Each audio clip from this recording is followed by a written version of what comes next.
ஆமா, 1000 ரூபாய் காயின் இருக்கா? இருக்கு. காயினை என்னைக்காச்சும் உத்து பார்த்திருக்கீங்களா?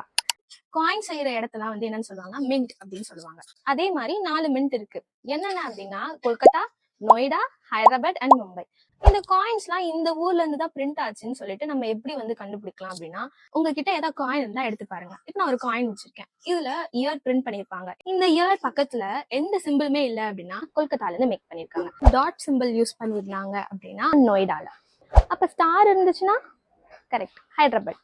இதுவே டைமண்ட் சிம்பிள் இருந்துச்சுன்னா மும்பை மின்ட்ல செஞ்சிருக்காங்கன்னு அர்த்தம். சில டைம் எம் என்ற ஆல்பபெட்டும் யூஸ் பண்ணிருப்பாங்க. சரி, என்னென்ன டினாமினேஷன்ஸ்ல காயின்ஸ் எல்லாம் ஸ்டார்ட் ஆகுதுன்னு தெரியுமா? முன்னாடி 25 பைசைல இருந்து ஸ்டார்ட் ஆச்சு. அந்த 25 பைசே சர்க்குலேஷன்ல கிடையாது. சோ இப்போ மினிமம் டினாமினேஷன்ல இருக்கக்கூடிய காயின் எது அப்படின்னு சொல்லிட்டு பாத்தீங்கன்னா 50 பைசே தான். 1000 rupees தான் மேக்ஸிமம் டினாமினேஷன். 2010ல தஞ்சாவூர் பிரகதீஸ்வரர் டெம்பிளோட 1000th ஆனிவர்சரியை முன்னிட்டு பியூர் கமாமரேட் டிரான்சாக்ஷன்ல யூஸ் பண்ண முடியாத ஒரு மெமரிஸ்க்காக இருக்கக்கூடிய காயினை வந்து ரிலீஸ் பண்ணிருக்காங்க.